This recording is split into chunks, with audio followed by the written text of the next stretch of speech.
understand, before I will be able to get permits, Probably one more additional. So, okay, to get it approved? Okay. Yes, ma'am.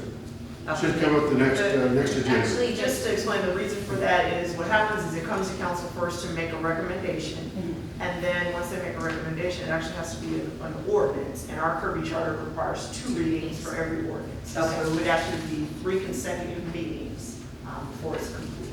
Okay. But Thank you're you. good. Okay. all right, so we have a motion by Mayor Pro Tem Grant, seconded by Councilmember Greider, to allow it for 2 years. Is there any further discussion? Will our city secretary please call roll? Mayor Pro Tem Grant, Yes, ma'am. Councilmember Apodaca, Yes. Councilmember Greider, Yes. Councilmember Hernandez, Yes. Councilmember Martin, Yes. Mayor Pierce. Yes. And Ms. Olvera, you can contact the city secretary Patty, and she can walk you through all of those questions. She's been great. She's Yes. helped me up until now. Yes, awesome. Well, good luck with that. All right, we will move to item D, discussion possible action on the property located at CD 4018G, Springfield Industrial Park, Lot 6, otherwise known as 1456 Springfield Road, Kirby, Texas 78219, which is zoned light industrial to be used for the following purpose: parking of construction equipment and trucks. Also will fence the property and store dirt on site. And Mr. Nguyen, have you heard from him? Yes, ma'am.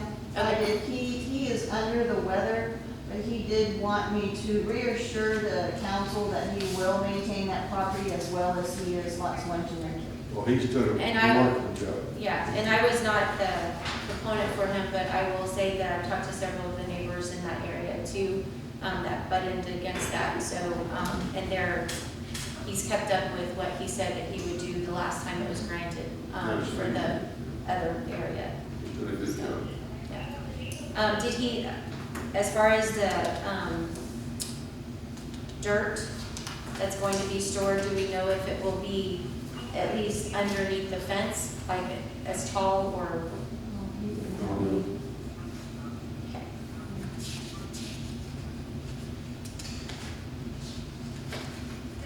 But that could be a stipulation in, excuse me, in the ordinance.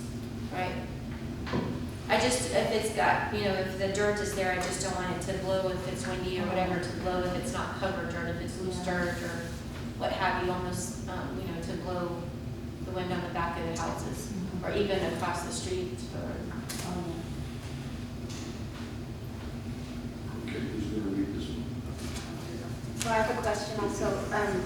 So the dirt they're planning on storing there, it's not going to be, is it clean dirt, used dirt, not contaminated? You know? It's like any all the dirt in the world was used. well, if we have questions, I would prefer that we either table it or postpone it until Mr. Nguyen is able to answer those questions. Yeah. No, okay, I was really confused. If we postpone, is that the next meeting it has to be? You can postpone or table it, but if you have a specific time, you can table it No, until I- Mr. I Nguyen is just- available, or, I'd like to make a motion that we table it until Mr. Wade can be contacted and give us the answers to those questions, whatever amount of time it takes. we have a motion by Mayor Pro Tem Grant, Second. seconded by Councilmember Apodaca to table this item until Mr. Nguyen can be contacted. Will our city secretary please call roll? Mayor Pro Tem Grant, Yes. Councilmember Apodaca, Yes. Councilmember Greider, Yes. Councilmember Hernandez, Yes. Councilmember Martin, Yes.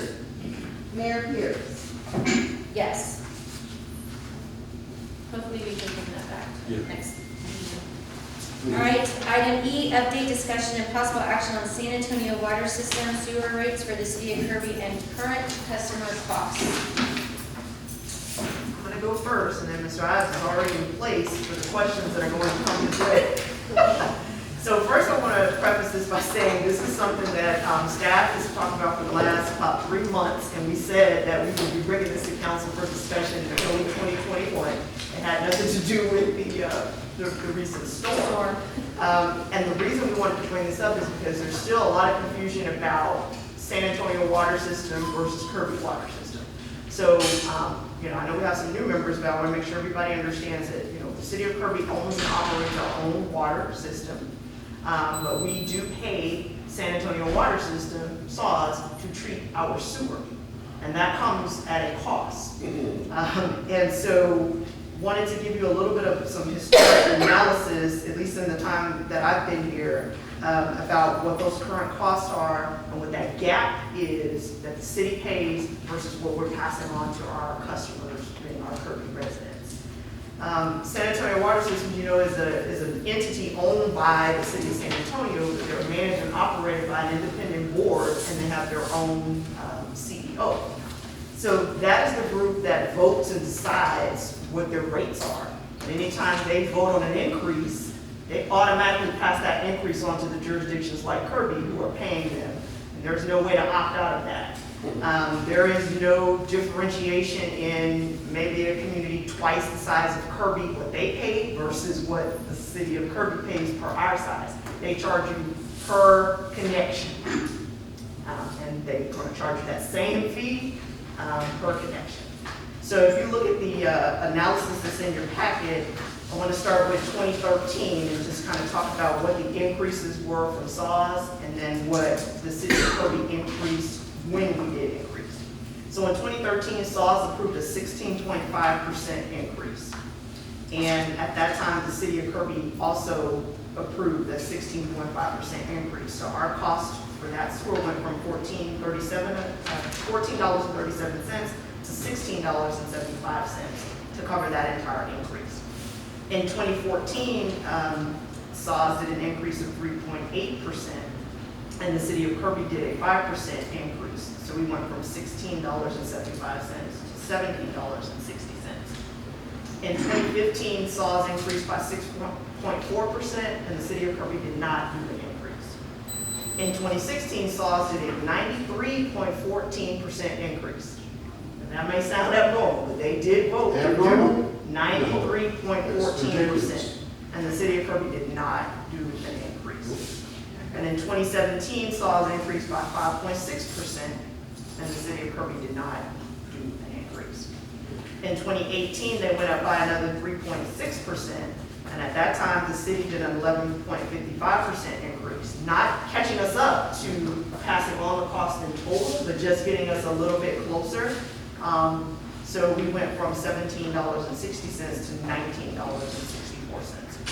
And in 2019, SAWS did an 8% increase, and the city of Kirby did not do an increase. So that's just a total of 103.99% increase just within that time frame. Now, SAWS did vote, you have a copy of the newspaper article there from, I believe it came out in 2019, where they voted for another 9.9% rate increase to implement in 2020. However, due to COVID-19, they did freeze that. So they have notified us that they are not going to implement the already approved increase from 20 or 21. But most likely, because they already voted on that, maybe come 22 or whenever they decide, they are going to pass that increase on to the cities. So the reason I wanted to talk about this today is to inform you about how far behind we are as far as the increases are concerned, and ask you to start thinking about now how we like to address this, and if we want to look at a time frame to address this, because again, the city is paying those fees every time, and at some point, we will get to a point where we can't afford to cover that without passing through that cost to the customers. So it'd probably be good to start thinking about, an incremental, maybe over a certain time frame, just to get us to The where we small are. is easier to handle than big. Right. And the other thing too is, the city of Kirby, even though we don't use SAWS water and they only treat, and I say only, but they only treat our sewage, we literally pay the exact same percentages that SAWS customers do that are getting all of the services. Correct. So, and that is something that the city has gone to town hall meetings about. We've written letters to the SAWS commission, to the board, asking, even the other suburban cities that are in similar situations have said the same thing to no avail. So it's not, so we're getting the same charges that SAWS customers do that get water and sewage. So they pass it on to the city the exact same for half the service. However, it was good not to be in SAWS realm. That was, that's really glad. Yeah. Just figured out it costs you twice as much to go as it does to drink. Yeah. And you also have, in your packet, a resolution that the city council approved back in 2009, authorizing us to enter into that wholesale sewer service contract with SAWS and authorizing the city manager at that time to sign that contract. It also has the breakdown of what those fees are. So I have Mr. Ives up here to answer those technical questions about, what that means. If you have any, about what exactly they are doing within this contract for us. We're paying for their deteriorated infrastructure in the city of San Antonio. Well, and that's the other thing, Michael, can you also talk about the fact that you maintain the lines? We maintain the sewer lines, and when I say the sewer lines, what I mean to say are the sewer mains. That would not be the sewer laterals from the people's house out to the main. That is not our responsibility. Our responsibility lies only in sewer mains. So the monies that are collected that we should be spending on our sewer mains, this is what it's supposed to go for the replacements and or repair of the sewer mains themselves. What I can tell you is in the very short period of time that I've been here, we replaced a very small section of a sewer main in the city, and it went from, on the backside of Blue Jay, from Borchers to Boatman. And if I told you how much it cost, you might be astounded. It was a significant amount of money, and a very small section of pipe has been actually replaced. And what we did was we replaced it using a pipe bursting method. It was the cheapest and best method we could come up with that was most cost effective and efficient to be done at the time. We could have done an open cut, which is cheaper than pipe bursting. However, it was between 15 and 17 feet deep. Therefore, it was not the best practice to go to because there are so many telephone poles back there. It made it unsafe to go that route. So this is why we chose to go with the pipe bursting method for that section.